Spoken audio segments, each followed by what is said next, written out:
The Academy declared the beast uncontrollable until the human walked up with snacks. The Galactic Training Academy's most prestigious xenobiology amphitheater had never witnessed such chaos. What was supposed to be a routine demonstration of advanced containment protocols had devolved into absolute pandemonium. The massive Zarathi apex predator, a creature resembling a cross between a rhinoceros and a dragon, thrashed violently within its reinforced quantum cage, its crystalline scales crackling with bioelectric fury. Director Zolthon, a distinguished Altarian with silver-blue skin and 4 arms, wrung his hands as he watched his carefully planned presentation crumble. The creature's roars shook the reinforced viewing galleries where over 300 cadets from 17 different species sat transfixed by the display of raw, untamed power. "Increase the neural dampening field to maximum," Zolthon commanded, through his translator device, his voice carrying the strain of desperation.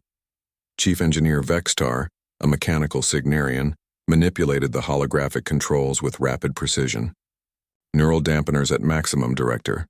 The creature is showing complete resistance. Its biorhythms suggest extreme territorial aggression." The beast slammed against the energy barriers again, causing several of the smaller cadets to duck instinctively. The creature stood nearly 4 meters tall, its muscular frame covered in armor-like scales that shifted between deep purple and electric blue. 6 powerful limbs ended in razor-sharp claws, while its elongated skull housed rows of teeth that could easily shear through starship hull plating. This specimen was captured from the death worlds of the Zarathi system, Zolthon explained to the assembled cadets trying to maintain some semblance of educational value despite the circumstances. It represents the apex of evolutionary aggression, a perfect killing machine that has never been successfully tamed by any known civilization. A tentacled molluscoid cadet raised one of her appendages. "Director, why did the Academy acquire such a dangerous specimen if it cannot be controlled?"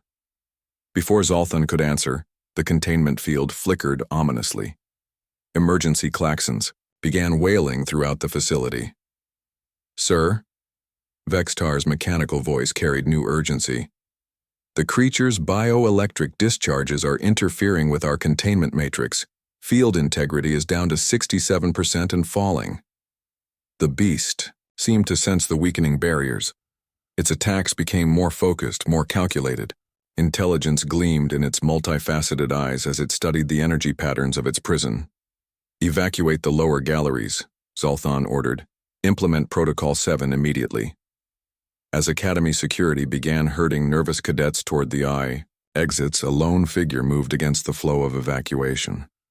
Sarah Chen, the Academy's only human student, walked calmly down the steps toward the demonstration floor, a small bag clutched in her hand. "Cadet Chen," Zolthon's voice boomed through the amphitheater. "Return to the evacuation zone immediately." Sarah ignored the order and approached the control station where Vextar worked frantically to stabilize the failing containment field. The beast's roars had taken on a different quality. Less rage, more distress. "Director," Sarah said in her calm, measured voice, "permission to approach the specimen." "Absolutely not." Zolthon's forearms gestured wildly. "That creature has killed 14 trained xenobiologists across 3 star systems. It's completely uncontrollable." Sarah opened her small bag and pulled out what appeared to be dried organic matter. "With respect, sir, I don't think it's uncontrollable.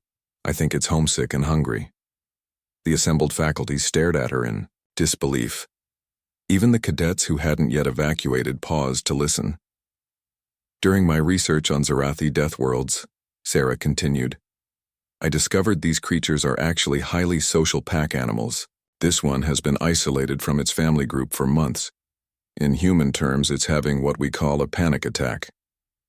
"Cadet Chen," Vextar interjected, "this creature's aggression index is off the charts. No amount of theoretical knowledge can—" "Theories got nothing to do with it," Sarah interrupted, moving closer to the containment field. "Sometimes you just need to trust your gut." The beast suddenly stopped thrashing and focused its attention on Sarah. Its massive head tilted slightly, and a low rumbling sound emerged from its throat. Less roar, more curious inquiry. Sarah held up one of the dried items from her bag. These are Zarathi root strips, she announced. I had them synthesized in the botany lab. They're a primary food source on their homeworld. The containment field is at 40%, Vexitar warned. If it fails, lower it, Sarah said simply. What? Zolthan's translator crackled with disbelief. Lower the containment field, trust me. Every being in the amphitheater held their breath as Vexitar, after receiving a reluctant nod from Zolthan, gradually reduced the energy barriers. The massive predator could have lunged forward and torn Sarah apart in seconds.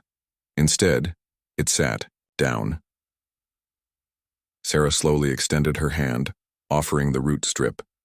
The creature's great head lowered until its snout was mere inches from her palm. With surprising delicacy, it took the offered treat. Incredible, whispered one of the remaining cadets. Sarah reached into her bag and produced more root strips, continuing to feed the beast while speaking in soft, soothing tones. The creature's aggressive posture gradually relaxed, its scales shifting to warmer, calmer hues. You see, Sarah explained to the stunned audience, on Earth we have a saying. The way to anyone's heart is through their stomach. We've been trying to control this creature through fear and force. But what it really needed was someone to acknowledge its basic needs, food, comfort, and social connection. Director Zolthan approached cautiously, his forearms trembling slightly. Cadet Chen, this is unprecedented. How did you know? Sarah smiled as the massive predator gently nuzzled her shoulder.